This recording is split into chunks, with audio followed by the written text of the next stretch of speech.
আজকের ভিডিওতে আমরা পানিপথের যুদ্ধ নিয়ে আলোচনা করব। পানিপথের যুদ্ধ সম্পর্কে বিভিন্ন প্রতিযোগিতামূলক পরীক্ষায় নানা রকম প্রশ্ন এসে থাকে, তো আজকে সেই টপিকগুলো নিয়ে আলোচনা করব। সর্বোচ্চ কমন পড়ার মতো টপিক এগুলো।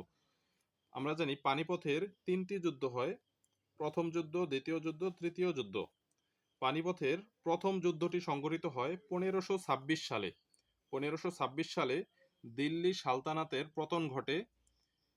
এই 1526 সালে পানিপথের প্রথম যুদ্ধে প্রতিপক্ষ কারা ছিল? প্রতিপক্ষ ছিল ইব্রাহিম লোদি, লোদি বংশের ইব্রাহিম লোদি, বনাম বাবর। বনাম বাবর, যিনি মুঘল সাম্রাজ্যের প্রথম সম্রাট। বাবর, জহিরুদ্দিন মোহাম্মদ বাবর।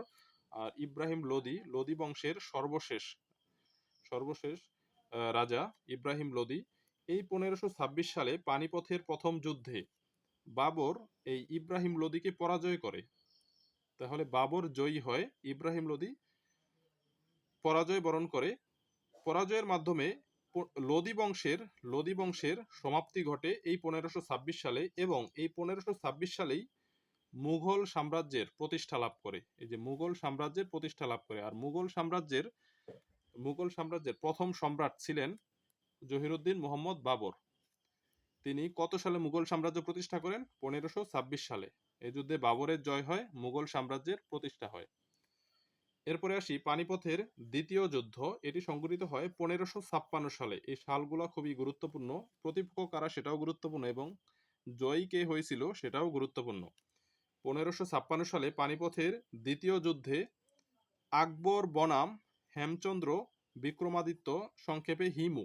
হেমচন্দ্র বিক্রমাদিত্য, সংক্ষেপে হিমু। আর এই যুদ্ধটি সংঘটিত হয় আকবর বনাম হেমচন্দ্র বিক্রমাদিত্য। আকবর এই যুদ্ধে জয় লাভ করে। আকবরের জয় হয়, মুঘল সাম্রাজ্যের পুনঃপ্রতিষ্ঠা হয়। আকবরও কিন্তু মুঘল সাম্রাজ্যের একজন সম্রাট ছিলেন।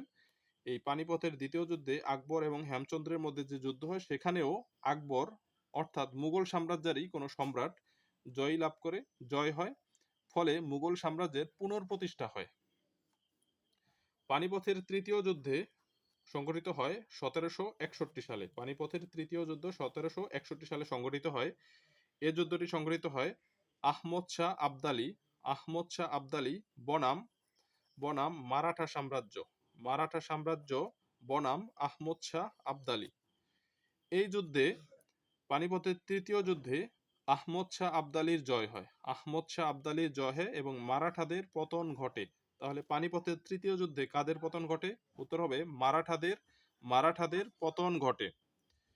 এরপরে আমরা দেখব বাংলায় স্বাধীন সুলতানি আমল। এই সুলতানি আমল সম্পর্কে দেখব। মুসলিম সুলতান ইলিয়াস শাহ সর্বপ্রথম সমগ্র বাংলার অধিপতি হন। তাহলে কে সর্বপ্রথম সমগ্র বাংলার অধিপতি হন? উত্তর হবে মুসলিম সুলতান ইলিয়াস শাহ। সুলতানি শাসনের মুসলিম সুলতান ইলিয়াস শাহ। 1338 সালে ফখরুদ্দিন মোবারক শাহ বাংলায় প্রথম স্বাধীন সুলতানি যুগের প্রতিষ্ঠা করেন। তাহলে বাংলায় প্রথম স্বাধীন সুলতানি যুগের প্রতিষ্ঠাতা কে? ফখরুদ্দিন মোবারক শাহ বাংলায় প্রথম স্বাধীন সুলতানি যুগের প্রতিষ্ঠা লাভ করেন। প্রতিষ্ঠাতা তিনি 1338 সালে। এরপরে নুসরত শাহ বড় সোনা মসজিদ ও কদম রসুল মসজিদের নির্মাতা। প্রশ্ন আসে যদি বড় সোনা মসজিদ কে নির্মাণ করেন অথবা কদম রসুল মসজিদ কে নির্মাণ করেন? উত্তর হবে নুসরত শাহ।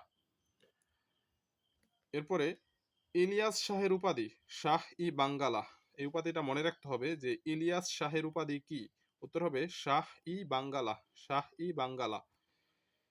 1346 সালে ইবনে বতুতা বাংলায় আসেন।